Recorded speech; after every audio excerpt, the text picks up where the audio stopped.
Les prix des produits de grande consommation sont en hausse au Burkina, et c'est peu de le dire. Les céréales, le sucre ou encore l'huile ne cessent de grimper par endroits aux grandes dames du ministère du Commerce qui multiplie les contrôles. Le ministre Aruna Kaboré lui-même était sur le terrain il y a seulement 2 jours, c'était le mardi dernier, pour voir ce qui se passe exactement. Mais normal, chez les commerçants qui invoquent la flambée des coûts des matières premières et surtout du fret sur le marché mondial. Qu'est-ce qui explique donc cette hausse des produits de grande consommation ou encore de première nécessité? Voilà la question de controverse ce soir. Bonsoir à tous et merci de nous rejoindre à l'occasion de cette émission donc de débat contradictoire sur la télévision du Burkina. Et pour en parler, je suis avec M. Yacouba Bila. Vous êtes coordonnateur de la brigade mobile de contrôle économique et de la répression de la fraude au ministère du Commerce, de l'Industrie et de l'Artisanat. Avec nous, M. Seydou Zanga Sessouma. Vous êtes du réseau des importateurs et distributeurs d'huile du Burkina. Vous intervenez aussi dans le sucre. Avec nous, M. Pascal Zaïda, de la Ligue des consommateurs du Burkina. Avec nous aussi, M. Seydou Zangré, secrétaire général du Conseil national de l'économie informelle. Bonsoir à tous. Bonsoir, monsieur. Et merci d'avoir répondu à notre invitation. Tout de suite, c'est à vous que j'adresse la question. Qu'est-ce qui explique cette hausse des produits que nous constatons depuis, on va dire, le début de cette année 2021? Merci, Simon Gongo. Et avant de répondre à votre question, je voudrais saluer l'ensemble des téléspectateurs qui nous suivent actuellement. Mais je voudrais également vous remercier pour nous avoir associés à ce débat pour que nous puissions donner ce qui explique à notre niveau, en tout cas ces différentes évolutions. C'est nous qui devons vous remercier parce qu'on vous a saisi hier à pareil moment et vous avez tout de suite donné votre accord. Les 3 d'ailleurs, les 4 d'ailleurs, donc on devrait vous dire merci pour cela. Merci. Et les prix des produits de grande consommation, souvent appelés les produits de première nécessité, et sont en train de monter actuellement. Et la principale explication, c'est l'envolée des cours sur le plan international et suite à la maladie à coronavirus qui a véritablement dérangé les systèmes de production à travers le monde. Si on porte un coup à la production, c'est sûr que le mécanisme offre et puis demande, qui justifie en tout temps les prix sera dérangé. Donc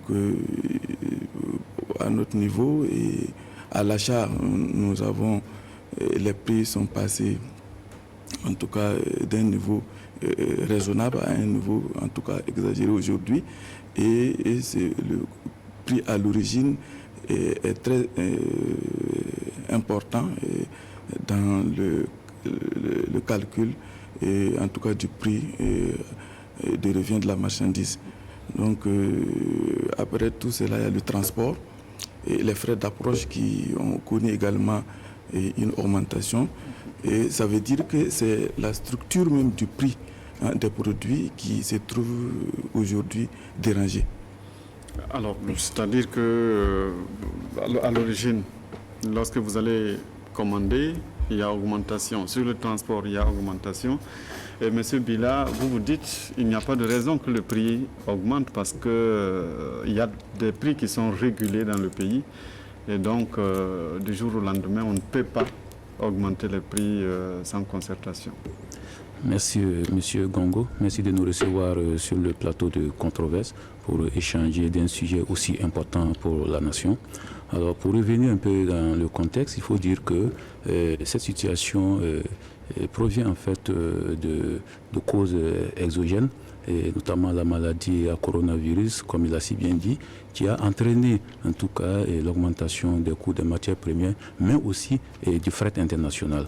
Et à titre d'exemple, le fret avant Covid qui était de 40 $ par tonne moyen, c'est négocié aujourd'hui entre 110 et 120 $. Donc vous voyez que naturellement ça a un impact sur les prix. Il y a aussi certains facteurs endogènes comme la crise sécuritaire. Vous comprenez l'augmentation des prix, même vous contrôlez quand même que les prix n'augmentent pas, c'est beaucoup plus là qu'on vous attend. L'augmentation des prix, c'est naturel que les prix augmentent parce que au niveau des achats, au niveau de l'approvisionnement, les choses ont augmenté. Maintenant, le rôle de l'État, quand il y a augmentation, c'est de travailler à contenir en fait ces augmentations pour qu'elles ne soient pas de façon exagérée. Alors déjà, nous avons un dispositif qui nous permet en tout cas de suivre les prix, et ce dispositif-là aussi a réglementé le prix de 24 produits de grande consommation. Donc nous suivons un peu l'évolution de ces prix et nous essayons de voir si en tout cas les maximums n'ont pas été atteint. Sauf que là, ils ont posé un problème réel. Oui. Sur le plan international, les prix ont grimpé. Ce sont des gens qui ont aussi des charges. Au-delà de l'augmentation des produits du fret, il y a le fisc qu'il faut gérer, il y a des employés. Et vous dites il y a un seuil qu'il ne faut pas dépasser, alors que vous reconnaissez quand même qu'il y a un gap. Oui. Est-ce qu'il n'y a pas contradiction quelque part? Il n'y a pas contradiction parce que nous, c'est des maxima que nous fixons. Et avant la situation, les prix n'avaient pas atteint ces maxima. Voilà, quand vous prenez par exemple... Soyons concrets, ce que vous appelez maxima, c'est quoi? Alors, ça veut dire que la réglementation permet de fixer les prix de certains produits de grande consommation. Et actuellement, nous avons 24 produits de grande consommation dont les prix sont réglementés. Il y a des prix qui sont fixés directement, comme le sucre par exemple, où le paquet, le maximum c'est 750, le sucre granulé c'est 600 francs. Par contre, il y a des produits pour lesquels, en fait, c'est les marges qui ont été bloquées. Voilà, vous avez des marges maximales que vous devez utiliser pour l'approvisionnement. Ça, c'est généralement pour les produits importés. Donc, quand le commerçant importe, et on essaie de regarder, en tout cas, sa structure des prix, et est-ce que les charges qui sont prises en compte sont des charges justifiées? Ça, c'est un. Et deuxièmement, est-ce que le commerçant a respecté la marge bénéficiaire maximale que l'État a fixée? Voilà le système de contrôle pour les produits importés. Seydou Sangré, c'est ce qui devient contraignant pour vous, parce que quand de l'autre côté le prix augmente, c'est difficile de se contenir dans, on va dire, le carcan que l'État a fixé pour vous. Merci. Comme le grand frère Sessuma l'a dit, mais je veux quand même être direct. Nous, à notre niveau, nous sommes des détaillants, la majeure partie de c'est des détaillants qui viennent aujourd'hui payer un sac de riz à 20 000. Une semaine après, on dit que c'est venu à 22 500. Il ne peut rien comprendre de ce que l'État dit. Et le représentant du ministère du Commerce même dit qu'ils reconnaissent que les prix ont augmenté. Il y a une question de communication. Et quelque part, on ne peut pas comprendre que, et quand c'est comme ça, c'est les consommateurs, nous le vendons. Tu viens ici, et puis aujourd'hui on te dit que la tine fait 500, demain c'est 600, mais tu ne peux pas comprendre. Maintenant tu parles maintenant sur le grossiste, lui aussi dit que ça a augmenté. C'est l'État maintenant qui doit essayer de réguler. À la limite, une subvention. Et ça, quand le ministère dit qu'il ne peut pas comprendre que le prix a augmenté, eux-mêmes ils savent que le prix a augmenté par rapport, même avant Covid-19. Actuellement, on sait que sur le terrain, les prix ont grimpé. Il y a des gens, j'imagine qu'il y a des gens aujourd'hui qui ne savent même pas combien coûte un plat de maïs.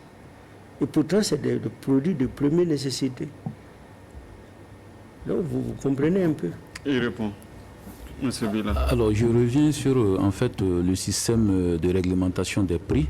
c'est comme je l'ai dit, par exemple, pour les produits locaux qui sont produits localement, nous maîtrisons un peu le processus. Donc, ça nous permet de fixer directement les prix, comme on l'a fait avec le sucre, avec l'huile. Ça, on n'a pas de souci avec ça. Maintenant, pour les produits importés, ce n'est pas le prix qui est fixé directement, mais c'est les marges qu'on a bloquées et on a énuméré un certain nombre de charges qui peuvent être prises légalement pour servir de calcul au prix de revient. Alors, donc si, par exemple, M. Sessouma importe son huile, alors nous allons regarder toutes les charges que M. Sessouma a pris en compte dans le calcul de son prix de revient. Est-ce que c'est des charges justifiées? Ça, c'est premièrement. Et deuxièmement, nous allons regarder est-ce que la marge maximale que l'État a fixée, est-ce que ça a été respecté? Ça veut dire que M. Sessouma ne peut pas aller au-delà. C'est pour pouvoir contenir les prix. Parce que les prix ne peuvent pas fluctuer. Parce que peut-être M. Sessouma avait l'habitude d'aller prendre en Inde, ce n'est pas les mêmes coûts. Quelqu'un d'autre qui part prendre le riz au Pakistan, ce n'est pas forcément les mêmes coûts. Donc c'est difficile de dire pour le riz importé, pour l'huile importée, d'avoir un prix fixe qui est là, comme les produits qui sont fabriqués localement. Pascal Zaïda. Oui, merci. Je voudrais d'abord dire que tout ce que nous consommons au plan national n'est pas forcément lié aux produits importés. Alors aujourd'hui, nous avons toute une gamme de produits dont le prix a subi une augmentation jamais égalée, qui malheureusement, il n'y a aucune raison qu'on puisse expliquer cela. Ce qui veut dire que donc la demande dépasse l'offre. La demande dépasse l'offre en ce sens que nous avons plusieurs causes. Vous avez la consommation alimentaire directe que vous et moi nous consommons. Vous avez également la consommation industrielle. C'est-à-dire que quand vous prenez les différentes brasseries, il fut un moment où le Burkina Faso avait interdit l'importation du houblon parce que le maïs, il y avait une mévente au niveau du maïs. Aujourd'hui, les brasseries consomment plus de 90% de la production des maïs. Et vous avez également une cause liée à l'agroalimentaire. Les poulets, les porcs, voilà, ils consomment pratiquement du maïs. Vous avez surtout aussi les PDI, les personnes déplacées internes, qui sont au nombre de 2,1 millions, qui ne mènent pas d'activité. 1,2 million. 1,2 million plutôt, qui ne mènent pas d'activité, qui ne font rien, mais qui consomment.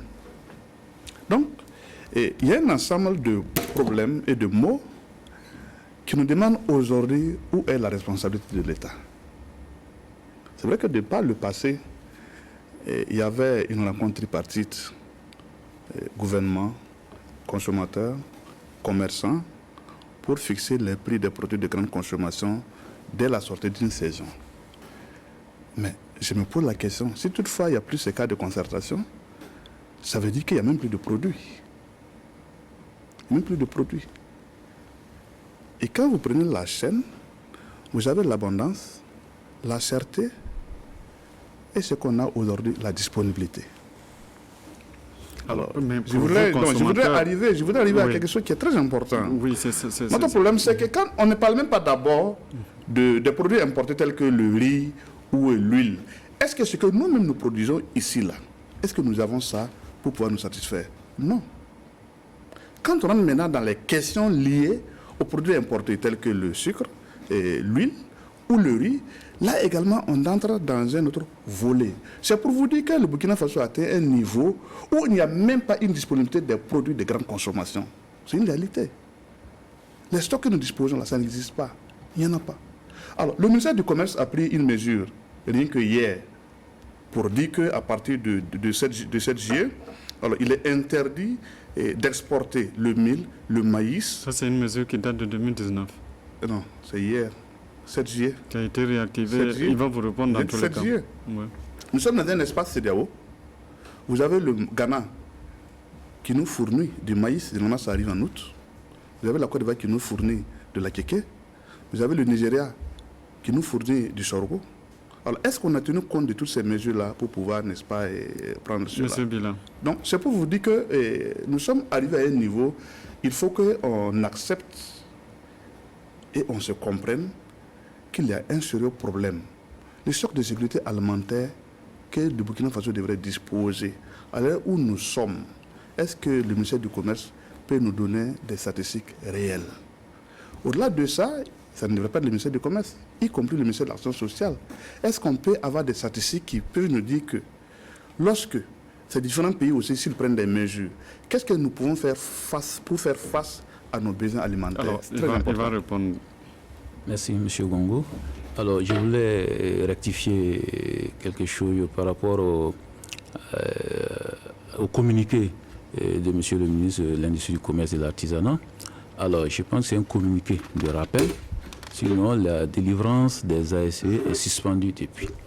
Maintenant, en 2019, des gens avaient reçu une lettre d'accord pour la délivrance d'ASE et ils ont eu des ASE en 2020. Je pense que c'était 6 autorisations spéciales d'exportation des céréales en 2020 et qui étaient toujours en cours jusqu'en 2021.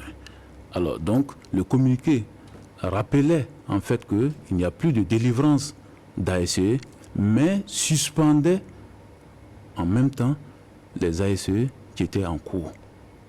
Voilà, donc sinon il n'y a pas de... Alors, je précise quand même que là, vous êtes des alliés ce soir, donc vous êtes là pour protéger les consommateurs face à ceux qui vendent les produits. Non, donc, il faut relativiser. Lui défend l'État, moi je défends les consommateurs. Oui, mais lui va vous dire aussi que l'État protège les consommateurs. Le rôle de l'État, c'est de protéger la population, et la population, c'est les consommateurs. Pour dénoncer avec une alternative. Voilà, monsieur Sessouma. Oui. Sur, voilà, c'est comme il le dit, les produits... voilà, les marges qu'il ne faut pas dépasser, alors que vous, certainement, vous avez aussi vos contraintes.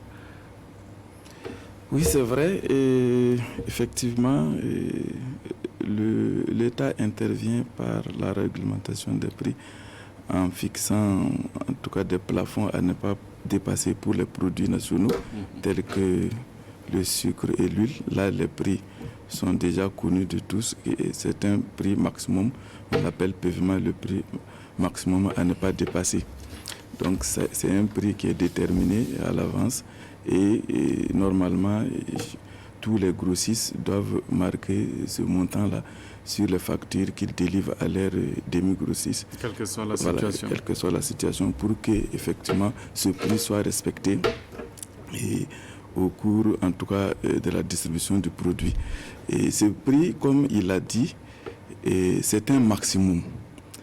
Et comme c'est un maximum, en période d'abondance, les grossistes font des remises au point qu'il y a un écart entre ce prix de vente au détail et puis le prix de scission, en tout cas du produit chez le grossiste. Voilà. Mais lorsque le prix grimpe sous l'effet effectivement des éléments que nous avons cités, et donc les marges deviennent un peu diminuées au point que effectivement la partie qu'on consent pour ceux qui doivent détailler là diminue.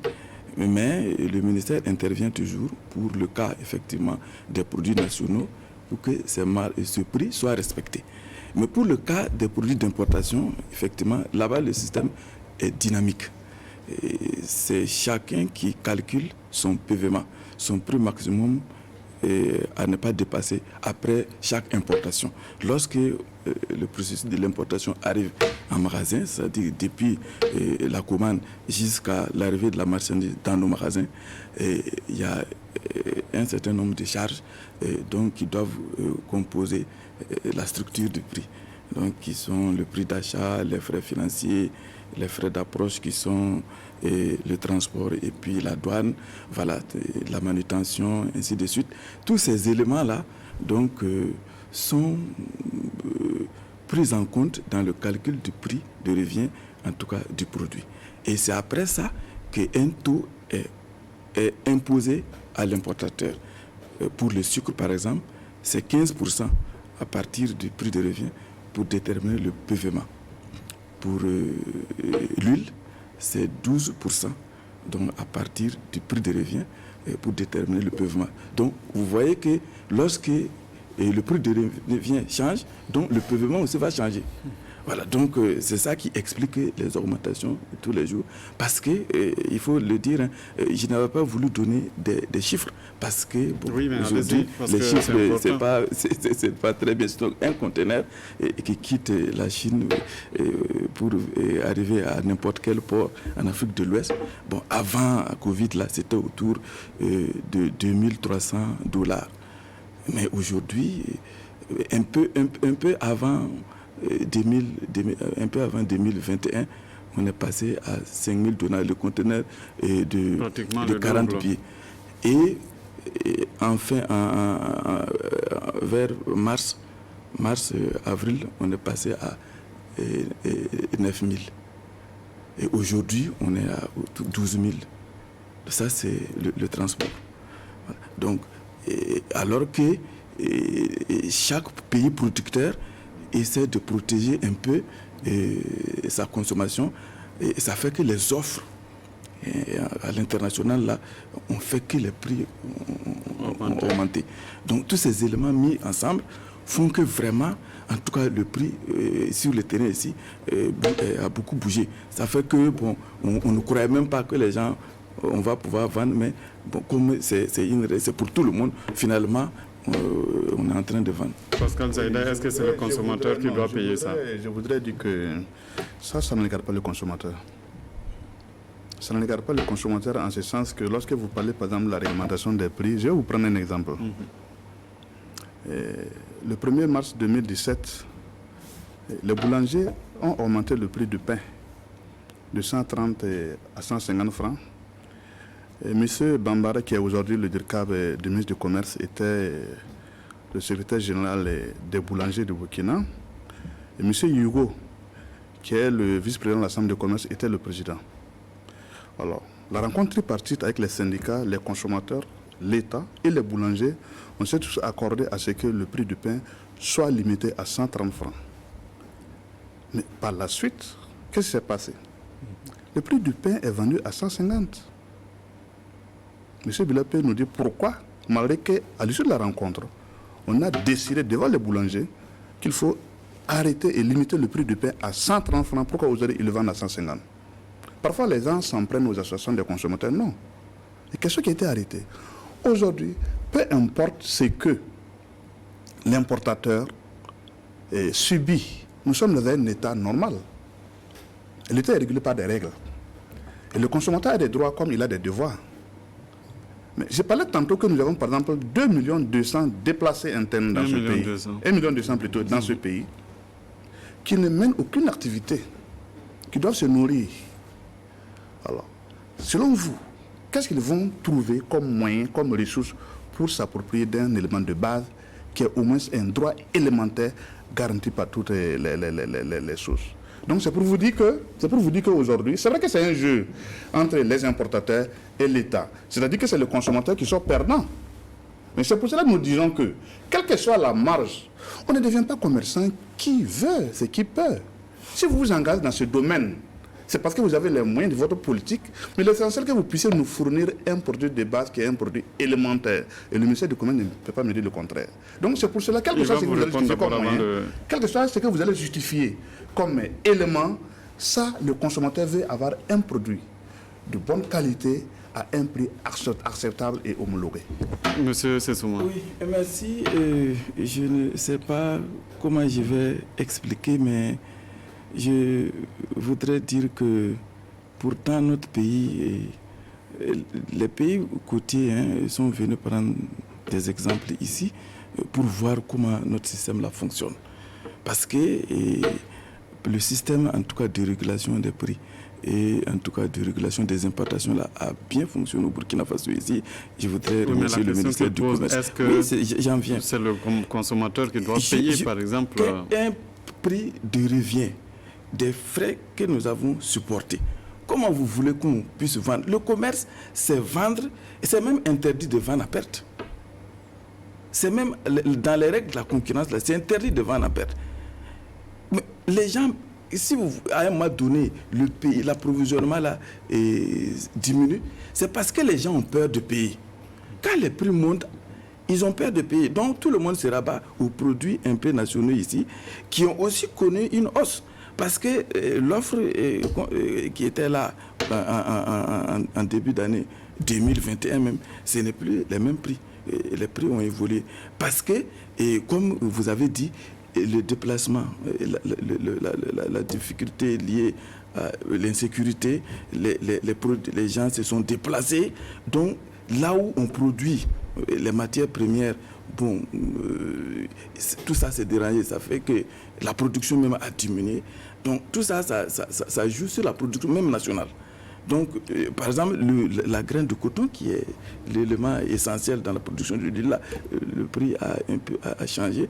Donc, changeant du même coup le prix, et on nous a appelé au ministère du Commerce pour nous dire et appliquer nous envoyer de nouveaux prix. Bon, avec ces nouveaux prix, on ne peut plus vendre comme avant.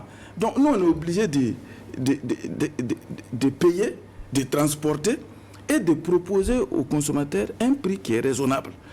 Pascal Zaïda, Alors, on vient à vous, oui, c'est la controverse. Donc, oui, je voudrais demander, il met l'accent sur les produits importés et les produits locaux. Aujourd'hui, le sac de maïs tourne autour de 23 000 et 25 000 francs. Pour la question des graines de coton, nous avons tous participé à l'atelier de Bobo, où aujourd'hui la demande dépasse l'offre. C'est comme je l'ai dit tantôt dans mon introduction. Mais est-ce que c'est le consommateur qui doit être victime de ça? Non. C'est pour vous dire, quand on prend rien que la question des produits locaux, là, il y a un problème de disponibilité. On a dépassé le stade d'abondance, le stade de cherté, et c'est la question de la disponibilité. Ça n'existe plus, il n'y en a pas. Je vous dis que d'ici mi-août, il n'y aura pas un sac de riz ou de maïs qu'on pourrait acheter sur le marché. Il n'y en a pas. C'est des engrais. Oui, bon, je rejoins Zaïda parce que mon voisin parle de l'huile et puis le sucre. Ce qui nous intéresse aujourd'hui, ce n'est pas l'huile et puis le sucre, hein, c'est le riz, le maïs, le mil et tout ce qu'on peut consommer. Aujourd'hui, il y a des gens qui veulent rien que le maïs pour diluer leur taux. Donc, c'est la raison pour laquelle, quand le ministère qui doit protéger les consommateurs, qui prend un décret qu'on ne doit plus faire sortir le maïs dehors, c'est une bonne action. Mais en attendant, le ministère fait quoi? L'État, je ne parle pas du ministère, l'État fait quoi pour réguler ces prix-là au niveau local? Je ne parle de 25 000 francs, c'est 30 000. Hein. Le sac de maïs, 100 kilos, bien sûr, c'est 30 000 francs. À Ouagadougou. Quelqu'un qui prend ça pour aller dans une zone à l'est ou au centre-nord, les gens vont le revendre à 31 000. C'est ça qui nous intéresse. Maintenant, même quand on parle de l'importation, le rôle de l'État est là. Il y a la douane. Aujourd'hui, l'État doit prendre la responsabilité de dire à la douane, les produits de première nécessité là, on efface carrément. On efface, on dit, dès que les produits viennent, comme c'est des trucs de produits de grande consommation, on ne paye rien. Vous allez voir que les prix vont chuter. Ça c'est une politique de l'État. Sinon, si on va continuer, parce que l'État reconnaît que non, c'est vrai, les prix ont augmenté, comme le grand frère l'a dit, de combien de dollars, c'est monté à quelques dollars. C'est l'État maintenant qui doit dire, dans ce cas, ok, comme on veut du riz pour que les gens puissent consommer, bon, on dit à la douane, il ne faut plus taxer les produits de première nécessité. Vous avez reçu beaucoup de coups jusque-là. C'est le moment pour vous de réagir. Je voulais d'abord revenir sur le prix du maïs sur le marché. Alors, parce que nous avons effectué des sorties, nous relevons régulièrement les prix des produits de grande consommation. Et le prix que nous avons jusqu'en juin, c'est 25 000. Le prix du maïs n'a pas atteint 30 000 sur le marché. Voilà. Lui, il en vend, hein. Peut-être qu'il en vend à 30 000. Non. Bon, peut-être là, on passera fera un tour voir. Ça dépend de ça. Ça dépend de Alors, ça. je voudrais rappeler que nous sommes dans un régime de liberté des prix.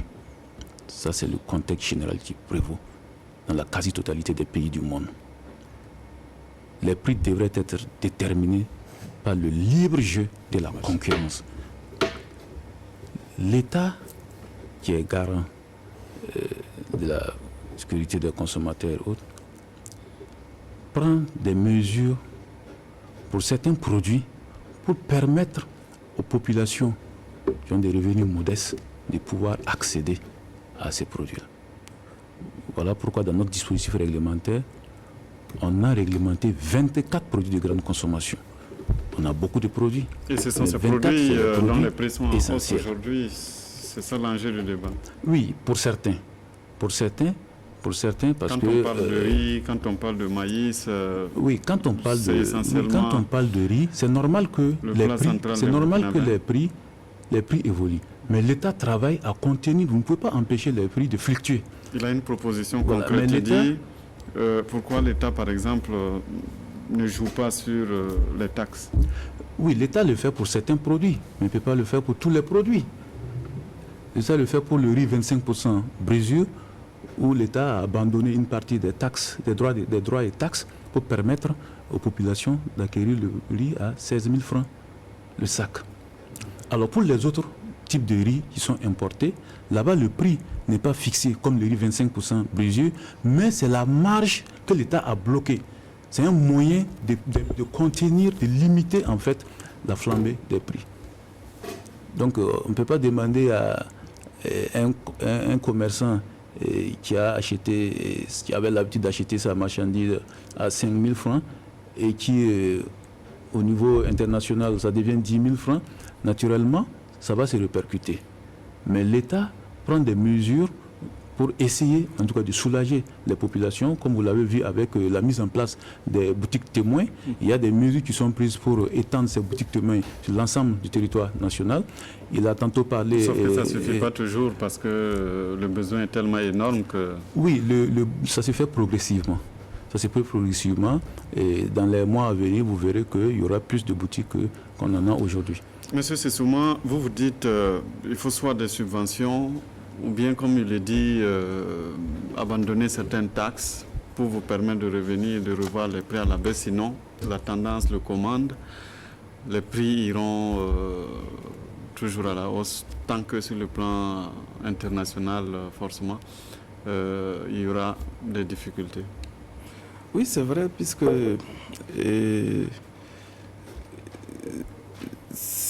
les prix suivent les réalités, en tout cas de l'acquisition de leur financement. Donc les prix suivent toujours la réalité qu'on suit pour obtenir ces produits-là. Si l'État peut effectivement prendre une partie en charge, donc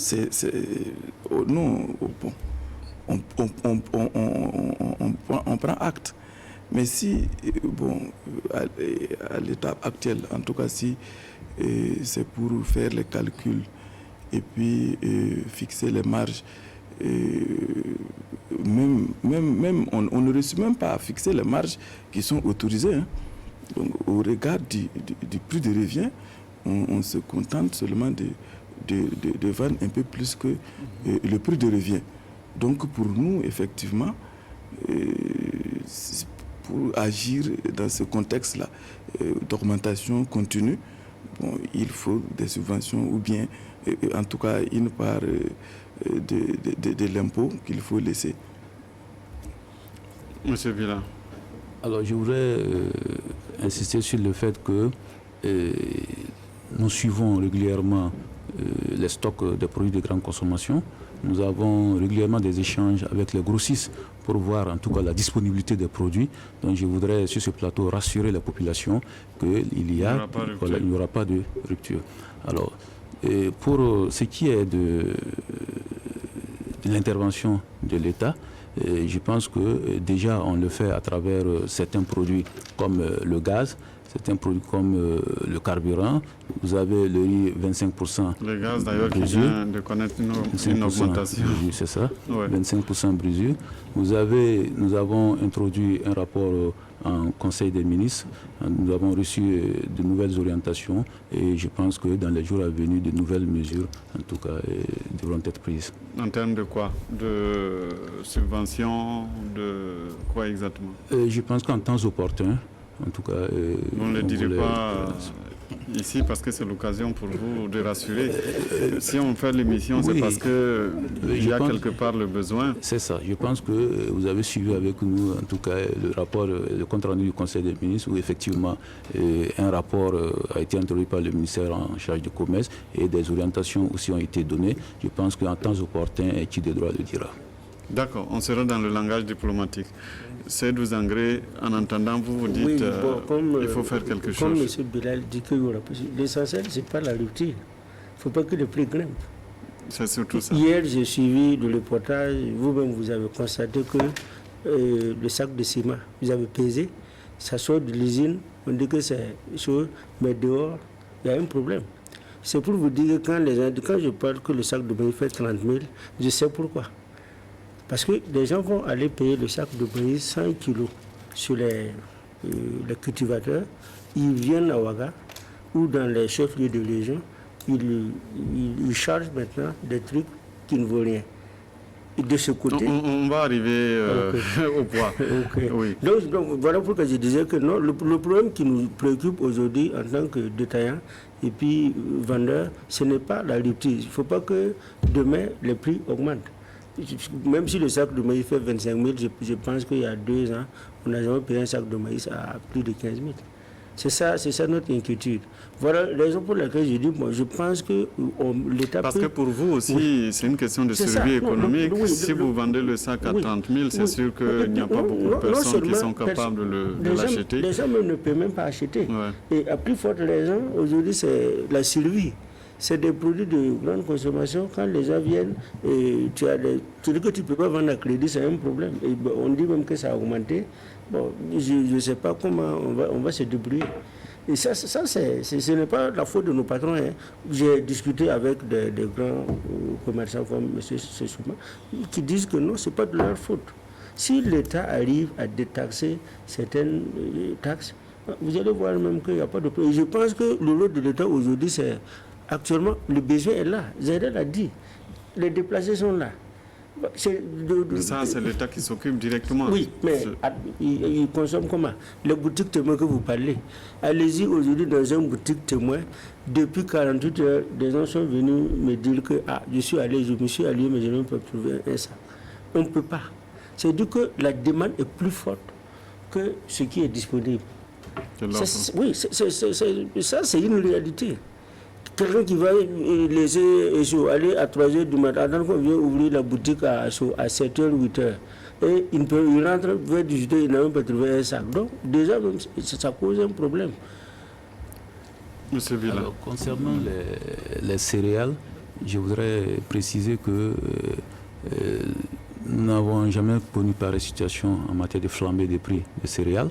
Et voilà pourquoi les céréales, en fait, le prix des céréales n'a pas été fixé. C'est maintenant, avec cette situation, que nous sommes en train de prendre des mesures pour la fixation des prix des céréales. Et la fixation des prix des céréales relève des gouverneurs de région. Et donc, ils sont en train de travailler pour quand même fixer les prix par région. Parce que l'objectif de l'État, comme je l'ai dit, l'État ne fixe que lorsque ça ne va pas. Parce que c'est le libre jeu de la concurrence qui devrait permettre de baisser les prix. Et c'est lorsqu'il y a des difficultés comme ce que nous vivons actuellement que l'État intervient pour essayer en tout cas de contenir en tout cas l'inflation. Parce qu'il a dit, Pascal Zaïda, le vrai problème qui va se poser, c'est un problème de disponibilité. C'est vrai, pour l'instant, vous semblez rassuré, mais la période de soudure court encore jusqu'en fin août. Et à un moment donné, Pascal Zaïda, vous dites, ça risque d'être compliqué. Non, je crois que tout le monde est en train de faire le débat. Voilà, d'abord nous sommes retrouvés pour définir les causes.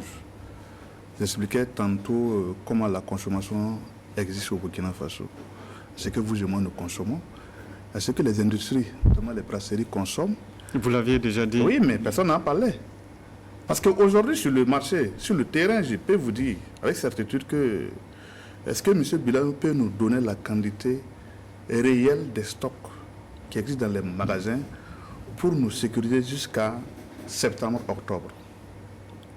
Je peux vous dire avec certitude que rien que la disponibilité du produit n'y est pas. Ça n'existe pas. On ne parle même pas des produits importés. C'est que nous-mêmes nous produisons ici, là, il n'y a plus rien. Qu'est-ce qu'on fait? Trouver l'alternative. Il a dit tout à l'heure qu'il y a des stocks, vous ne pouvez pas dire qu'il n'y a plus rien. Je crois que c'est comme je vous le disais tantôt. Oui. Bon, de toute façon, ça nous concerne. Voilà, c'est une question qui... Parce que demain, si je pointe devant un magasin, je veux un sac de maïs ou de riz. S'il n'y en a pas, je vais peut-être dire que soit le ministère du Commerce ou la Ligue des consommateurs a dit. Mais ce n'est pas un secret. Est-ce que véritablement ça existe? Je ne crois pas. Monsieur Bila. Est-ce que peut nous donner des statistiques? Je n'ai pas... Alors, qu'est-ce qu'on a comme stock de sécurité alimentaire pour faire face à cette période jusqu'en septembre? Monsieur Bila. Parler de stock de sécurité alimentaire, je pense que à mon niveau, je ne peux pas donner des statistiques parce que ça concerne en fait l'ensemble de toute la production. Voilà, et je n'ai pas ça ici. Mais comme je l'ai dit, nous suivons régulièrement les stocks et nous tenons régulièrement des réunions avec les importateurs, les grossistes pour s'assurer en fait de l'arrivée, de la disponibilité, de l'approvisionnement en fait du pays. Alors, on va évoluer. Je vais finir mon raisonnement. Parce que je le dis pourquoi. Rien que quand on prend la production huilière, il n'y a plus de grains de coton. Il y avait le soja qui est exporté.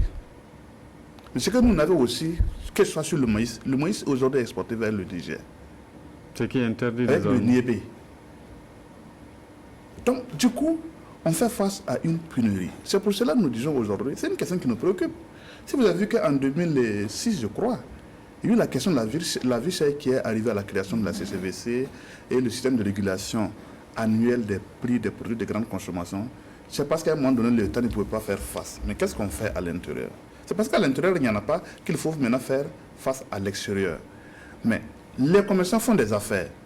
Mais l'État qui est chargé de disponibiliser un produit à un prix raisonnable pour que chaque citoyen, là où il se trouve, parce que c'est un droit élémentaire, puisse s'en approprier, l'État fait quoi par rapport à ça? Est-ce qu'il y a combien de Burkinabés qui peuvent acheter un sac de maïs à 25 000 francs à cette période? Et j'ai parlé tantôt des déplacés internes. Parmi les déplacés internes, il y a combien sur 100 qui peuvent avoir, depuis qu'ils ont quitté les lieux d'origine là, sur le fusil où ils sont, quelle activité ils mènent pour pouvoir s'en approprier un sac de 25 000 francs? Évidemment, l'État, oui, mais je crois qu'il y a une léthargie à quelques niveaux. Une léthargie à un niveau donné parce que c'est vrai que nous sommes tous obligés. C'est notre pays. On ne veut pas rentrer dans les jeux de ping-pong, mais il y a une crise sérieuse, une crise alimentaire qui est en cours.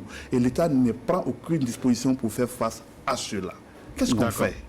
Monsieur Bila, avant qu'on évolue, vous répondez à Pascal Zaïda. S'il est censé être votre allié, mais c'est lui qui vous envoie malheureusement je n'ai pas la source de ces statistiques, mais nous, au ministère du Commerce, en tout cas, on rassure les populations et nous veillons à ce que, en tout cas, le pays soit régulièrement approvisionné. D'accord. On va évoluer. Cette fois-ci, on va parler justement du poids. Parce qu'il y a le prix qui est pratiqué et malheureusement, je m'adresse à vous, messieurs les commerçants, ce n'est pas péjoratif, parce que d'ailleurs, pour pratiquer cette activité, il faut avoir une carte de commerçant. Ce qu'on vous reproche aussi, c'est vous augmentez non seulement les prix, mais vous jouez aussi sur le poids. Comment expliquez-vous cela? Bon, en tout cas, merci beaucoup. On ne peut pas parler à la place de tout le monde quand il s'agit de questions de ce genre. Nous pensons qu'il y a en tout cas des services qui s'occupent de cette question et le travail que nous faisons en tout cas est réglementé et chacun devrait suivre en tout cas le poids tel que c'est annoncé.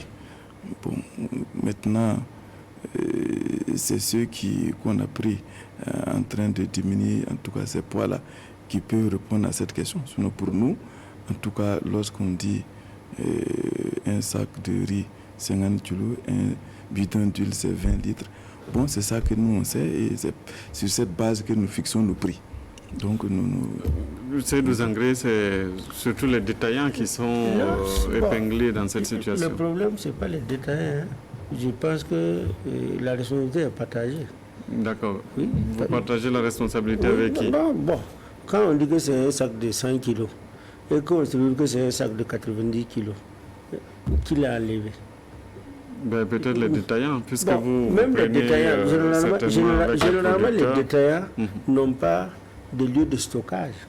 Ce que les gens oublient, quelqu'un qui a une boutique de 8 tonnes n'a pas un lieu de stockage pour aller enlever le ciment, le riz et l'huile pour stocker et puis alimenter dans d'autres sacs. C'est peut-être les grands commerçants qui ont des magasins secondaires. C'est là où il y a un magasin que nous pensons que ça sort de là-bas. C'est comme le détaillant qui est au marché, qui revend le bidon. Ce bidon, on dit le bidon fait un demi-litre. Est-ce qu'il peut diminuer quand quelqu'un vient pour dire qu'il veut un demi-litre? Si c'est un litre, c'est un litre. Mais s'il veut un litre maintenant, et il l'envoie et puis bon, lui-même il constate que ça ne vaut pas 20 litres, ça cause un problème. Raison pour laquelle, quand on dit que les prix augmentent, les gens trouvent des stratégies. Il faut qu'on est tous responsables de ça, parce que ce n'est pas celui qui a amené la marchandise, mais la responsabilité est partagée. C'est-à-dire, c'est une quête de gain. C'est une quête de gain, c'est ça. On veut plus rentabiliser. Voilà. Pascal Zaïda, cette fois-ci, il vous serez l'allié du ministère. Non, je crois que la question du poids comme la qualité, d'abord, c'est un manque de patriotisme. C'est un manque de patriotisme à l'endroit de tous ceux qui s'impliquent dans la chaîne, c'est-à-dire les commerçants, l'État et aussi les commerçants. Voilà. Pourquoi je le dis?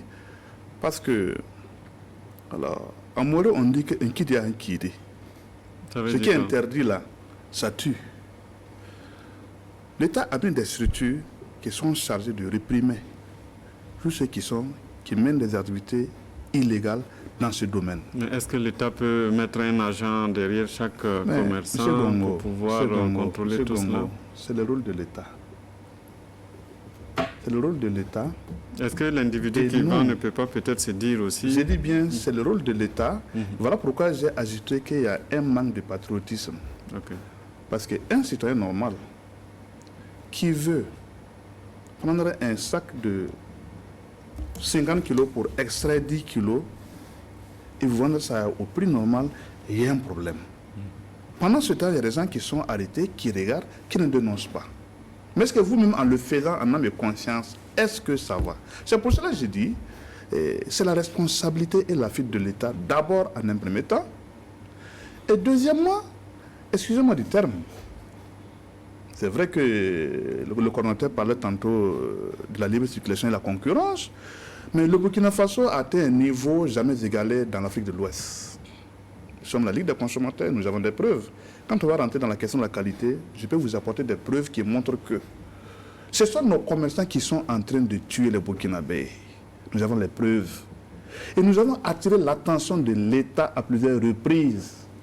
Rien que la question des huiles, lorsque nous avons constaté qu'il y a une violation flagrante des arrêtés interministériels qui dit qu'on doit enrichir obligatoirement l'huile en vitamine A, nous avons fait une correspondance au ministère du Commerce pour attirer son attention par rapport aux résultats que nous avons. Qu'est-ce qui a été fait? Et rien.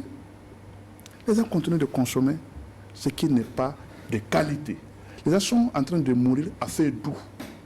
Et c'est qui la responsabilité? C'est l'État et c'est les commerçants. Voilà pourquoi ça demande un éveil de conscience. Il faudrait que la rencontre de ce soir-là, ça doit partir d'une nouvelle dynamique. Parce que je disais tantôt qu'il y a un problème de disponibilité par rapport aux produits de grande consommation. D'ici août à septembre, on n'aura rien. Au-delà de ça, s'ajoute la question de la qualité et du poids. Rien que hier, le mardi, quand le ministère du Commerce était sur le terrain pour vérifier que ce soit le ciment, le fer et autres, il y a eu des anomalies.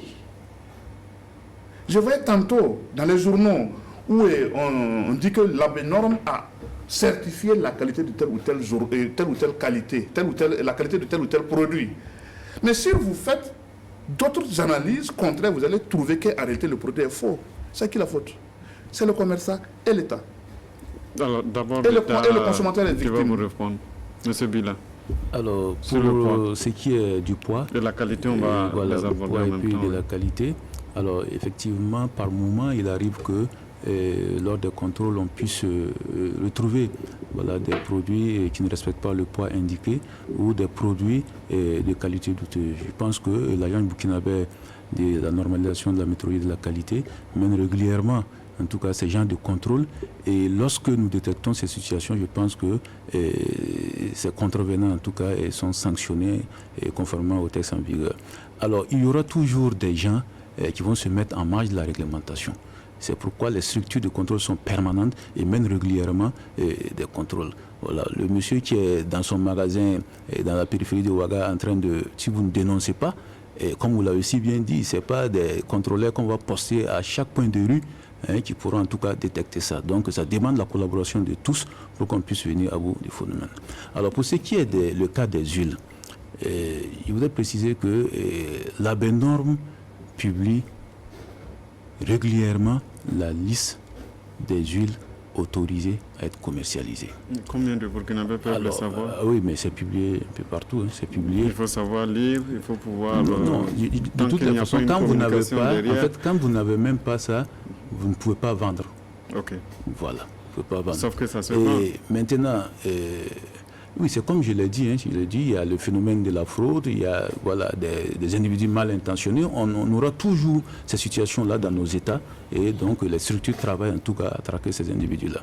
Maintenant, pour ce qui est de la qualité, je pense qu'au Burkina Faso, il y a des structures qui sont reconnues et qui ont reçu l'onction de l'État pour analyser en tout cas la qualité des huiles.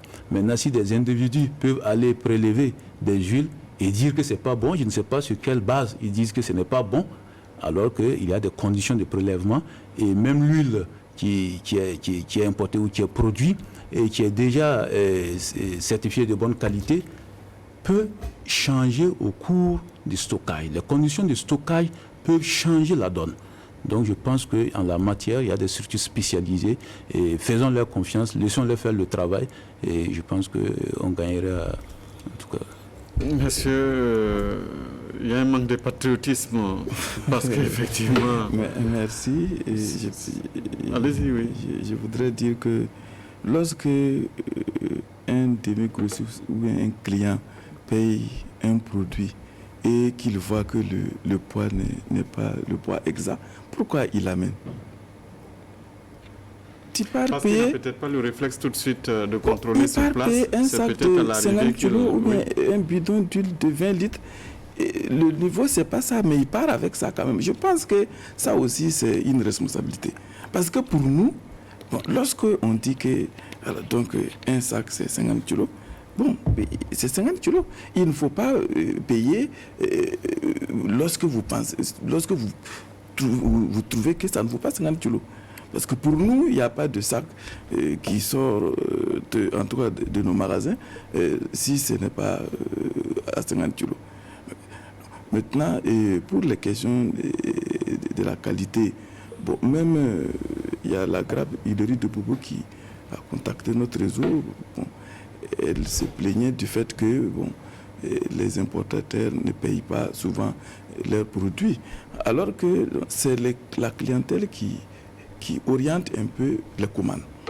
Bon, avec certaines unités où la qualité est reconnue, bon, il n'y a aucun souci, les protocoles sont signés et puis toutes les productions sont payées. Mais lorsque les clients détectent des problèmes d'odeur, des problèmes de couleur sur un produit, il va sans dire que ce produit ne va pas sortir. Et c'est ça qui fait que même si ces produits sont toujours disponibles, donc on se retourne vers l'importation pour compléter les besoins de consommation du pays. Donc pour nous, bon, les gens devraient quand même savoir ce qu'ils payent. Donc, il n'est pas se taire lorsqu'ils constatent que c'est cas grave en cas de violation de droit. Pascal Zaïda, est-ce qu'il ne vous pas justement répondez à M. Zangré qui s'adresse à vous directement? Tout est lié parce que les différentes questions sont liées sur la question de la qualité. Voilà, je voulais répondre au coordinateur lorsqu'il dit que les individus font des prélèvements. Non. D'abord, le produit, lorsque l'importateur il importe l'huile, c'est un individu. Il l'envoie au laboratoire pour les analyses. Nous, en tant qu'organisation de la société civile, la Ligue des consommateurs, nous avons fait le prélèvement et nous l'avons envoyé au laboratoire national de santé publique qui est habilité à analyser l'huile. Nous avons fourni un rapport au ministère du Commerce qui n'a pas répondu. Si le ministère du Commerce conteste les résultats, les produits sont toujours au niveau de la Ligue des consommateurs.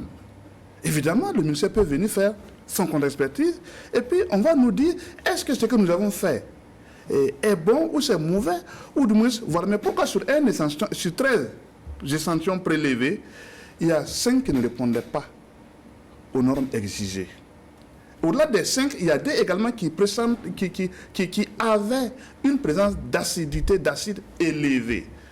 Mais on ne pouvait pas rendre cela public parce que c'est le ministère du Commerce qui a, à travers la BNORM, qui a autorisé ces importateurs à commercialiser leurs produits.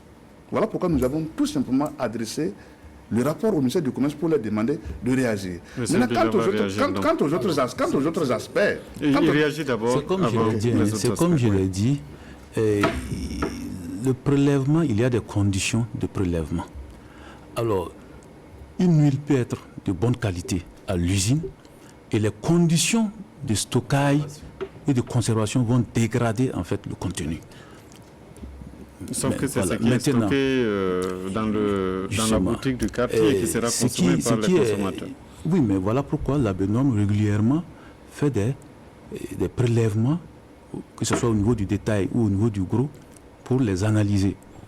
Alors, maintenant, il aurait fallu que la Ligue puisse en tout cas saisir les structures compétentes en la matière et faire le travail avec ces structures, plutôt que de faire le travail et venir donner à ces structures. Bon, je pense que dans une démarche raisonnable, je ne pense pas que voilà, ça puisse passer. Vous pouvez participer à cette émission en nous appelant au 25 47 99 09. 25 47 99 09, soit pour poser des questions ou apporter, contribuer en tout cas à cette émission. Qui attend donc votre contribution. Monsieur Zangré, quand on dit c'est de la responsabilité de détaillants aussi, quand vous allez par exemple chez les grossistes, de pouvoir peser, et puis Pascal Zaïda l'a dit, quand on est patriote, on ne prend pas un sac de riz, on rentre dans sa boutique, on ouvre un peu le sac et puis bon, on enlève une partie où on change carrément la qualité de la chose pour pouvoir mettre à disposition de ses propres concitoyens. Je suis entièrement d'accord avec lui. Même les sacs. On a trouvé que des gens qui commandent des sacs qui est marqué telle marque, on revient trouver d'autres sacs pour dire que c'est le même riz, pourtant ce n'est pas le même riz. Donc voilà pourquoi je dis que la responsabilité est partagée. Ce n'est pas le détaillant. Que mon grand frère m'excuse, même on dit qu'il y a des saints parmi les saints, il y a des gens aussi qui ne sont pas honnêtes. Non, ça il faut qu'on soit clair. Il y a des gens qui vont commander des riz qui vont dire que c'est du riz pakistanais, puisqu'on sait que c'est ce que les gens veulent. Mais je dis, écoute, j'ai payé mon livre, c'est bien. On part payer le même sac, mais ce n'est pas le même contenu. Ce n'est pas le détaillant qui l'a fait. Et comme M. Sessuma l'a dit, c'est marqué 50 kilos. Tu viens, tu trouves que ça ne vaut pas 50 kilos. Mais il y a des stratégies. Et le coordinateur l'a dit. C'est vrai que l'État ne peut pas mettre quelqu'un pour surveiller tout ça. Mais il faut aussi que beaucoup d'efforts ont été faits au niveau du ministère. Mais c'est quand les gens ont dit qu'actuellement ça ne va pas, que le ministère est sorti pour les contrôles. C'est ça. Non, vous faites les contrôles, c'est bien vrai. Mais quand j'ai vu la mine de votre ministre en train, lui-même il était dépassé, quand on pèse, on dit que ça ne vaut pas. Et bon, c'est comme si on n'est pas dans ce même Burkina. Et je suis sûr que quelqu'un qui part payer au moins 100 tonnes de ciment ne peut pas imaginer qu'il y a 50 tonnes où on a mis 30 kilos au lieu de 50 kilos. C'est clair. Alors, je voudrais rassurer M. Zangré qu'au niveau du ministère en charge du commerce, les contrôles se mènent régulièrement. Et nous avons même fait de nombreuses publications sur en tout cas, les contrôles qui sont menés. Et déjà dans le cadre du contrôle des prix, et pour ce premier semestre, nous avons contrôlé plus de 13 500 commerçants. Et parmi ces 13 500 commerçants, il y avait 444 en tout cas qui ne respectaient pas en tout cas les prix. Ce qui confirme ce que Pascal Zaïda dit tout à l'heure. Oui, justement. Vous avez 444 sur 13 500. Alors, voilà pourquoi j'ai dit, vous verrez toujours des commerçants comme la vie de tous les jours, vous allez voir des gens qui décident, en tout cas volontairement, d'enfreindre la réglementation. Voilà pourquoi les structures sont permanentes et multiplient les actions de contrôle pour traquer ces délinquants. Pascal Zaïda, là aussi la responsabilité des consommateurs engagés, parce que ce sont des citoyens qui vivent avec ces commerçants, qui voient toujours, peut-être on a parlé de l'huile tout à l'heure, ça peut être un autre produit de grande consommation, la fabrication dans les quartiers, même qui ne les dénoncent pas. C'est peut-être ça aussi qui ne permet pas à l'État de pouvoir sévir correctement. Oui, mais c'est ce que nous l'avons toujours dit, chacun est son propre policier. L'autocontrôle en matière de consommation est toujours demandé par la Ligue des consommateurs ou du moins les associations des consommateurs. Mais c'est comme je l'ai dit, les responsabilités sont effectivement partagées comme Jean l'a dit, mais à quelque part c'est l'État. C'est l'État qui est responsable parce qu'il y a les textes qui sont là. Le coordonnateur ici, il y a des textes qui sont là. Découvrir, il a dit quand ils sont sortis. Monsieur Gongo, vous savez, oui. Au Burkina Faso, on a plusieurs variétés de riz qui rentrent. Beaucoup n'ont même pas d'autorisation. On ne sait même pas qui l'a fait rentrer. Or, les tests interdisent l'importation d'un produit de grande consommation. D'abord, il y a l'analyse de porte. Tant que l'analyse de porte n'est pas faite, c'est-à-dire que tant que le laboratoire national... C'est quoi l'analyse de porte? L'analyse de porte, c'est lorsque le produit arrive, il faut envoyer ça au laboratoire national pour que l'analyse certifie la qualité, afin qu'on puisse maintenant vous permettre d'aller vendre. Mais malheureusement, ce n'est pas le cas au Burkina Faso. Rien que la question des riz. Dans certains cas, ce n'est pas quand même dans l'intégralité des cas. Moi, je parle des produits de grande consommation. Okay. Parce que si vous prenez toute la gamme, il n'y a pas quelqu'un qui puisse nous dire que nous sommes sûrs à 100% que sur telle variété, on est sûr qu'il n'y a aucun problème. Non. Alors, M. Sessouma, quand vous importez l'huile ou le sucre, vous ne faites pas contrôler et puis vous mettez sur le marché. Il répond et puis voilà, c'est la controverse. Allez-y. Comme lui-même il a dit, il semble connaître même le système d'importation.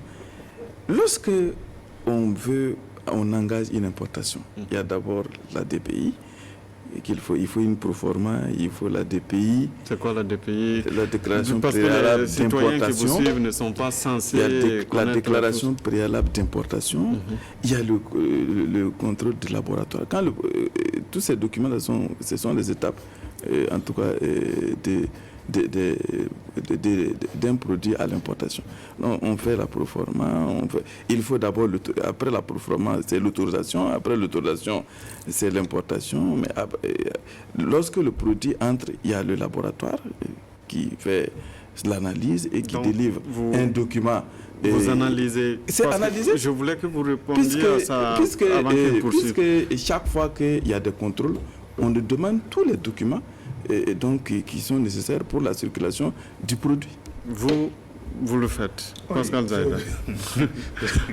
Je crois que le coordonnateur est là. Quand vous dites ou bien le laboratoire ne travaille pas, je ne sais pas. Le laboratoire qui délivre, qui refuse même de prendre l'échantillon avant l'arrivée du stock, c'est quand le stock est là, qu'on bloque le stock et on prélève d'abord, on vérifie et puis on donne maintenant le document pour permettre de vendre. Et ce document, chaque fois que la douane, les contrôleurs viennent, en tout cas pour la décomposition du prix, il faut rassembler tous ces éléments-là pour aller les donner. Toutes les fois que nous saisissons la coordination nationale de lutte, disons, la brigade de lutte contre la fraude au niveau du ministère du Commerce, dont M. Billet est le coordinateur, sur le cas de riz, parfois nous avons des riz où ce riz ne répond même pas aux normes. Quand un riz ne comporte pas un numéro de lot, la réglementation nationale dit que ce produit ne doit pas être commercialisé. Mais comment se fait-il que ce riz-là a pu passer tous ces étapes pour être arrivé à Ouagadougou ou du moins dans le plat du consommateur? Nous avons des centaines de cas que nous avons. De toute façon, nous n'avons qu'un pouvoir dénonciatif. Nous ne pouvons pas saisir. Mais nous saisissons le ministère du Commerce. Avant, c'était la coordination nationale du code de la fraude, où moi-même, j'étais commissaire au compte de la Ligue des consommateurs. Mais depuis 3 ou 4 ans, la Ligue n'a plus été associée à quoi que ce soit. Bref. Mais pour le cas de la coordination d'un village, nous avons toujours envoyé des plaintes sur des cas de lait, de riz, d'huile qui ne répondent pas à la réglementation. Mais évidemment, alors c'est au ministère du Commerce qui doit entreprendre maintenant les investigations nécessaires afin de savoir est-ce que le commerçant est à jour ou il n'est pas à jour. Mais du moment où ce que la loi même dit là, ça n'existe pas, automatiquement il faut procéder à la répression. Monsieur Bila, vous êtes tout le temps saisi par Pascal Zaïdé, la Ligue des consommateurs, et jusque-là on ne voit pas les choses bouger. Alors, je pense qu'il ne faut pas généraliser les choses. D'abord, pour parler en fait des riz, en tout cas impropres à la consommation, qui peuvent se retrouver sur le marché, ou des riz qui n'ont pas en tout cas suivi normalement la procédure d'importation. Alors, c'est des pratiques frauduleuses qui arrivent. Et je pense que les structures, en tout cas, que ce soit à notre niveau, au niveau de la douane, travaillent en tout cas d'arrache-pied pour traquer ces genres de commerçants. Alors effectivement, la Ligue nous saisit, je peux dire régulièrement avec des plaintes, mais c'est des plaintes qui sont instruites, et le plus souvent instruites avec la Ligue des consommateurs. Je pense que M. Zaïda ne dira pas le contraire. Et dans la plupart des cas, on arrive en tout cas à faire des saisies ou à régulariser des situations. Alors, un téléspectateur qui est en ligne, bonsoir. Oui, bonsoir, monsieur Congo. Nous vous écoutons. Ok, merci. Voilà, j'ai voulu saluer un peu là-bas le bon. D'accord. Des propos du représentant du ministère en charge. Ok. M. Bilal. Il disait que, en ce sens qu'il n'y avait pas un problème de qualité et qu'il suivait les stocks. C'est Oui, ça. on se rappelle que il fut un moment où une communication a été faite sur les différents céréales et on disait qu'il y avait plus d'1 million de tonnes comme excès. Alors, cela veut dire que en réalité, il ne devrait pas avoir un problème de disponibilité des céréales et qu'on devrait même l'avoir moins cher. Maintenant que les prix ont flambé, bon, quelle solution il faudra trouver, ou bien quel, j'allais dire, palliatif. En tout cas, moi, j'ai voulu suggérer qu'il y ait repris de la concertation entre les commerçants et l'État, parce qu'actuellement, les temps sont durs et on doit mettre chacun à contribution, notamment les grossistes. Alors pour moi, la solution, c'était quoi? C'est, puisqu'on connaît les stocks par grossistes, alors on sait à combien ils se sont approvisionnés auprès des agriculteurs, on sait à peu près quelle est la marge maximum, alors on sait à peu près à combien doit coûter un sac de mil ou de maïs, selon les calculs. Maintenant, il suffit simplement en concertation avec les grossistes là, voilà, de les faire connaître. C'est-à-dire, il suffit de publier la liste de ces différents grossistes là, et chaque consommateur dans son quartier sait que quel commerçant, grossiste ou demi-grossiste là, vend le sac à 20 000 ou bien à 19 000 au lieu de 25 000. Vous allez voir que les commerçants, et plutôt les consommateurs, vont plutôt aller vers ces commerçants, à défaut d'avoir le maïs ou le mil au niveau de la soulagette. Alors, ça va du coup faire baisser les prix, parce que les autres commerçants, qui voient que les consommateurs se dirigent vers les produits, en fait, les points de vente publiés par l'administration publique là. Alors, ils seront obligés de baisser naturellement leur prix parce qu'aucun consommateur n'ira vers eux. Et je pense que dans les jours, dans les semaines à venir, immédiatement, vous allez sentir que les prix vont rapidement chuter. Voilà la suggestion que je voulais faire. D'accord. Merci à vous, M. Seydou Ouedraogo. Vous nous appeliez de Ouagadougou. Merci. Réaction en plateau. D'abord, M. Bilan. Merci. Alors, notre auditeur est revenu sur les céréales, le prix des céréales. Alors, c'est comme je l'ai dit, nous sommes dans le processus, en tout cas, de fixation des prix des céréales. Et cette fixation va se faire au niveau régional avec les gouverneurs. Et c'est cette fixation aussi qui va permettre aux services de contrôle d'intervenir pour faire, en tout cas, respecter les prix qui ont été arrêtés. Alors, sur sa proposition. J'arrive. Il parlait tantôt aussi des concertations, de la reprise des concertations entre l'État et les grossistes. Alors, il y a toujours des concertations entre l'État et les grossistes. Je pense que M. Zanga peut en témoigner. Alors, c'est peut-être le format qui a changé. Voilà, tantôt on parlait des cadres de concertation tripartite. Voilà, le format qui a peut-être changé. Sinon, régulièrement, en tout cas, il y a des concertations entre le ministère en charge du commerce et les grossistes pour voir en tout cas l'évolution d'un certain nombre de choses. Alors, pour sa proposition, c'est une bonne proposition. Maintenant, c'est peut-être dans l'application que ça va être un peu difficile parce que le prix auquel la SONAGES vend le maïs, je ne pense pas qu'un commerçant puisse vendre à ce prix-là parce que c'est un prix subventionné par l'État. Donc voilà pourquoi, dans les mesures, en tout cas, pour un peu contenir la flambée et soulager les populations, il a été décidé en tout cas d'étendre en tout cas les boutiques de la SONAGES à l'ensemble du territoire. Merci. C'est sûrement vous qui êtes commerçant. Est-ce que sa proposition d'ouvrir justement des boutiques en partenariat avec vous, est-ce que c'est tenable? Je ne sais pas ce qu'il recherche, mais sinon que nous sommes déjà là. Nous sommes déjà là, nos boutiques sont là, bon, je ne sais pas. Et nos boutiques sont souvent des... Effectivement, il y a certaines boutiques qui sont considérées comme des points... Des boutiques témoins, hein. La plupart des grossistes qui respectent les prix de la réglementation sont souvent cités. Et je voudrais quand même signaler que, bon, la situation qu'on vit actuellement là, c'est un peu...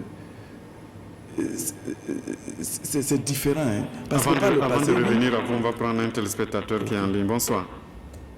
Oui, bonsoir, monsieur. Vous êtes à l'antenne. Oui, bonsoir. Bonsoir, vous êtes à l'antenne. Ok, je voudrais participer à l'émission. Allez-y. Je voudrais m'inscrire en faux par rapport à ce que le représentant du ministère du Commerce a dit. Parce que depuis fin mai... Allô? Oui, on vous écoute. Depuis mai, le sac de maïs de 100 kg coûtait 27 500 francs dans les marchés de Ouagadougou. Et le sac est à 30 000 francs. Et s'il a bien suivi la rencontre entre le président de l'Assemblée nationale et les femmes de Bobo, la préoccupation est revenue. Et appuyer un peu ce qu'a dit M. Zaïda par rapport à la disponibilité du stock courant la période de soudure. Moi, dans le cadre de mes activités, je travaille beaucoup avec le maïs. D'accord. Il y en a même plus sur la place du marché. Donc, on m'a donné un contact à Léo, en l'occurrence le contact du secrétaire général de la Fédération des producteurs. Et quand je l'ai contacté, il m'a affirmé qu'ils sont en train, même ça c'était depuis fin avril, début mai, qu'ils vont même revoir la convention qu'ils ont signée avec l'État pour approvisionner les boutiques témoins. Parce qu'à leur niveau, même sur le terrain, le maïs, ils n'arrivent plus à trouver du maïs sur le terrain auprès des producteurs. Et même au niveau des boutiques témoins, l'État n'autorise qu'un sac de 50 kg par famille et par mois. Imaginez une famille qui a 10 membres. Vous croyez cette famille-là peut tenir le mois avec un sac de 50 kg de maïs? Et quand ils appellent famille démunie, si on prend par exemple le niveau de vie du citoyen moyen au Burkina par rapport au prix des céréales actuelles,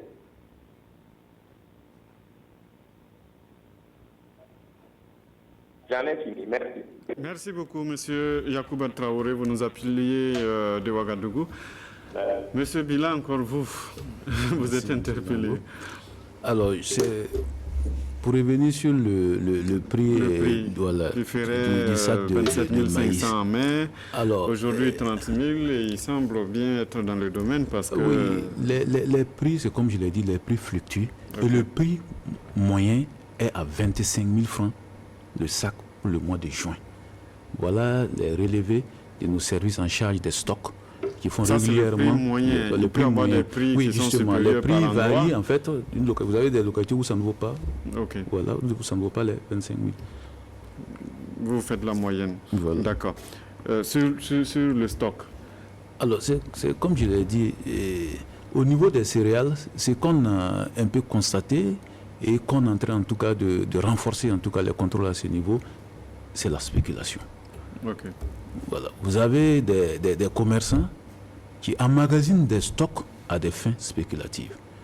Notre dispositif réglementaire ne le permet pas parce que le stockage clandestin est interdit. Et nous sommes en train de renforcer les contrôles pour que ces stocks-là sortent des magasins et pour se retrouver sur le marché. Merci. La spéculation, messieurs, ça aussi c'est un sujet important parce que surtout, comme le dit M. Zangré, les grands commerçants comme M. Sessouma ont les moyens de stocker dans les magasins et d'attendre la période de soudure pour les sortir. Et donc, ils créent de façon virtuelle le manque de stock, le manque de produits et après on ressort pour pouvoir vendre à un prix élevé. Bon. C'est une stratégie... Bon, pour nous, parce que nous sommes une organisation et nous avons notre façon de travailler. Déjà, nous n'intervenons pas au niveau des céréales, mais pour nous, les stocks même que nous mobilisons, les garder pendant longtemps, on n'a pas souvent même les moyens pour le faire ça, parce que c'est des stocks véritablement, c'est des grands moyens pour pouvoir mobiliser les stocks. On ne peut pas mobiliser les stocks et puis refuser de vendre. Donc, chaque fois qu'un stock est mobilisé chez nous, nous sommes pressés même de le vendre parce que c'est pour pouvoir rentrer dans... Voilà, on va prendre M. Omar Ouedraogo qui nous appelle de Ouaga. Bonsoir. Bonsoir. Nous vous écoutons. Oui, merci. En fait, je voudrais intervenir un peu par rapport à votre émission. M. Bila. OK. Il semblait que M. Bila, lui, parle pour garder son poste. Il est en train de protéger son poste militaire. Il fait des contrôles régulièrement sur le terrain, donc c'est ce qu'il rencontre qu'il expose ici. Non, M. Bongo, oui. Nous sommes des consommateurs. Nous sommes mieux placés pour être faire contrôler que eux. Et ils viennent avec ce véhicule. Nous partons à pied pour contrôler. Ça veut dire que nous acceptons, nous qui avons les réalités des prix sur le terrain. Sauf que vous ne les dénoncez pas souvent, M. Ouedraogo. En un mot, accepter seulement qu'il part pour protéger son poste. Quant à celui qui a un veste facile d'emprenir à côté de votre gauche, lui, il parle parce que réellement, vous m'utilisez le terme, il est bien rassasié. Parce qu'en fait, il faudrait que nous parlons en fait qu'on est affamés. Oui, mais de quoi vous parlez justement? Ce n'est pas de donner des notes aux invités qui sont sur le terrain. Oui, je pense que j'avance. Je suis en train d'avoir des preuves. Allez-y, donnez-nous les preuves directement, s'il vous plaît, monsieur. Voilà, c'est les preuves que je suis en train de donner. Oui. Par exemple, guide de preuve, M. Traoré, qui vient d'appeler de Ouagadougou, a donné un exemple à M. Bila qui prouve qu'il est en train de parler pour proposer son poste. Et quant à celui de ton veste là, qui est à côté de ça avec ton veste... S'il vous plaît, je vais vous demander d'aller directement, ne vous intéressez pas aux invités qui sont sur le terrain, mais qu'est-ce que vous avez exactement comme preuve, comme vous le dites? En un mot, en somme, je sens que M. Zaïda n'est pas écouté. M. Zaïda a de relater les faits réels avec le commettant qui est là-bas. C'est que vit réellement la population. Voilà, c'est que demain, tout le temps, j'ai envoyé de l'argent au village pour qu'on achète le maïs. D'habitude, j'achète le maïs à Yako à 17 000 et quelques. Et cette fois-ci, mon petit frère m'a dit que le maïs c'est 27 500. Donc, j'étais obligé de prêter l'argent pour qu'on puisse acheter le maïs pour déposer en famille. D'accord. Vous voyez. Ça, c'est à Yako. Merci. Oui, oui. Merci beaucoup, M. Ouedraogo. Voilà. En tout cas, nous attendons ici des témoignages, des questions. Voilà, ce n'est pas aux téléspectateurs de donner des notes ou bien de qualifier les interventions des uns et des autres. Ce qui nous intéresse, c'est beaucoup plus des témoignages et puis des questions pour pouvoir donc enrichir le débat que nous menons ici. C'est ça qui est important. Monsieur Bila, vous êtes encore interpellé. Non, c'est comme je l'ai dit, hein, les céréales ne font pas partir des produits dont les prix sont fixés. Le processus de fixation des prix est en cours. Vous l'avez déjà dit. Et lorsque le processus va connaître, en tout cas, son épilogue, on va pouvoir procéder au contrôle, en tout cas, des prix qui seront arrêtés. En attendant, voilà, chaque commerçant fixe son prix parce que vous n'avez pas les moyens forcément de contrôler puisqu'il n'y a pas de prix. En attendant, ce que nous faisons, c'est interdire en fait l'exportation pour pouvoir disponibiliser le produit et lutter contre les stockages clandestins pour limiter la spéculation. Est-ce que vous en avez les moyens justement? Parce que c'est ce qui est le plus difficile à contrôler.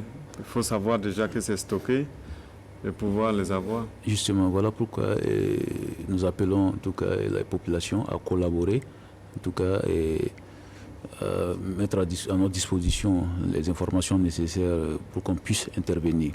Chacun est d'abord son propre contrôleur et que dans les différents quartiers, qu'on puisse dénoncer tous ces stockages-là afin que l'administration puisse intervenir. Alors, on va revenir à vous. La question de la rupture virtuelle, on va dire, pour provoquer, ça se fait au sein des commerçants. Il y a des gens qui achètent les produits au mois de novembre-décembre, qui les déposent peut-être pour les ressortir au mois de juillet ou au mois d'août, parce que c'est la période critique, alors qu'entre-temps, on a l'impression que le stock n'existe pas, alors qu'il y a des stocks quelque part. Donc moi je pense que si on veut aller sur la réalité de notre pays, pratiquement il y a les 3 dernières années, la saison pluvieuse ne donne pas comme les gens pensent. Pourtant, il y a des rapports, le gouvernement à la fin de chaque année. Oui, le gouvernement fait les rapports, oui. Mais quand vous regardez l'année passée, et les dernières pluies, il n'y a pas eu de dernières pluies. Ce qui veut dire que, comme mon frère Zéré le disait, la demande dépasse l'offre. Le gouvernement, à travers le ministère, a interdit pour que les gens ne sortent pas avec les produits. Ce n'est même pas ça la solution. Quand il y a l'autorité qui dit qu'il a appelé un de Léo. Quand vous prenez la zone de Léo, Sapui, et il y a beaucoup de monde, en allant Banfora, Bobo, c'est là-bas où on reçoit beaucoup de maïs. Et là-bas même, il n'y a pas de stock disponible. Ça pose un problème. C'est-à-dire qu'aujourd'hui, il n'y a pas quelqu'un qui peut stocker des marchandises pour attendre la période de soudure pour vendre. Je vous arrête, puis il y a M. Tendrebogo qui nous appelle de Fada. Bonsoir. Bonsoir. Nous vous écoutons. Ça va. Moi, ma situation était que... Oui, allez-y. De recommander aux commerçants qui vendent de déposer des factures au niveau de leur commerce. Vous devez être très proche de votre poste récepteur. Est-ce que vous pouvez vous éloigner? D'accord. Ou vous l'éteignez totalement? Moi, ma recommandation était de pouvoir déposer des factures au niveau de leur commerce, permettre aux clients de peser pour voir si le poids arrive. Okay. Au cas où ça n'arrive pas, le commerçant, le client est libre de laisser. D'accord. Sinon, tu ne peux pas venir payer comme ça, savoir le poids si c'est arrivé ou pas. Et il y a un aussi qui témoigne qu'il y a des gens qui commandent des sacs et échanger le riz avec des sacs d'une autre marque. Moi-même, j'ai été victime de ça. Et moi, mon commerçant était compréhensif. Il m'a rechargé un autre sac. D'accord. Voilà. Moi, c'était ma situation comme ça. Merci à vous, monsieur Oumarou Tiendrebego, d'avoir appelé.